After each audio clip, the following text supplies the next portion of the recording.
Let's head to the voicemail of Truth and Reason.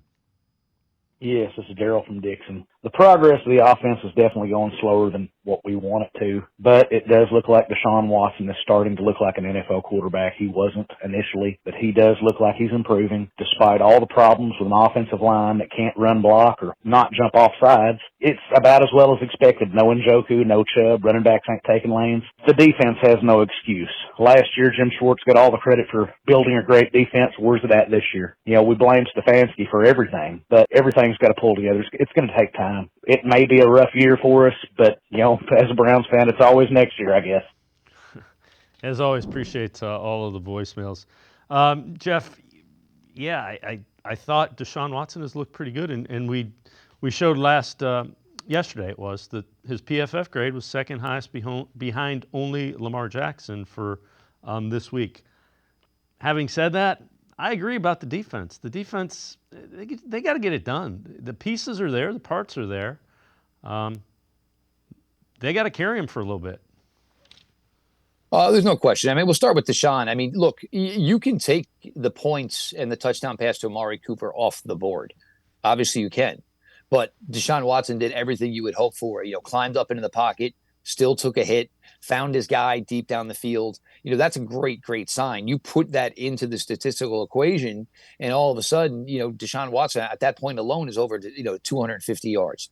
The Amari Cooper drop, you keep in mind that ball was probably going to be a 21, 22-yard completion. All of a sudden, now you're knocking on 285, 290 as far as maybe his numbers for that week. He looks more confident. His throwing looks really, really good. And I think at times, I think that's the one thing it's kind of impressed me is, we all have this question of where his arm was going to be. I think the arm talent is there. You go back to the crazy running around in the pocket and then finally escaping against Jacksonville in the rain on a wet field, then basically just absolutely throwing a seed, to the sideline where only his guy could catch it. His guy did catch it, stayed in bounds. So there are promising signs for Deshaun. I still think he could have probably handled that last 4th and 3 a little bit better. That's another story for another day.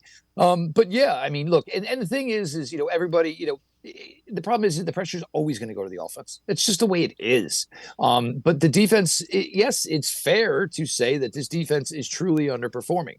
We felt that this defense, which was, to go by whatever metric you went by last season, was a, number 1, number 2, number 3 overall defense in the entire NFL. They're nowhere near that now. They were not just, holding offenses down last year. They were suffocating offenses last year. They're not doing that this year. The tackling has been bad. It's been bad.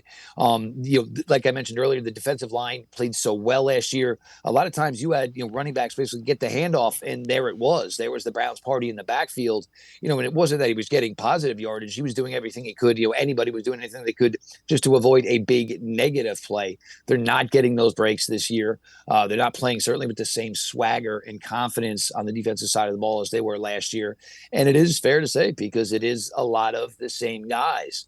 And you can't bring up Mike Hall because we hadn't seen Mike Hall take a regular season rep. We have no idea what he was going to bring.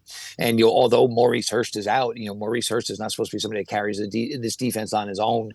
It's, the offense, I don't think anybody realized it was going to be this slow getting started or this bad. But I think the regression on defense is something that's probably not getting the speak that it deserves. And that's because, you can't really point the finger at the defense when your offense can't muster 20 points a week.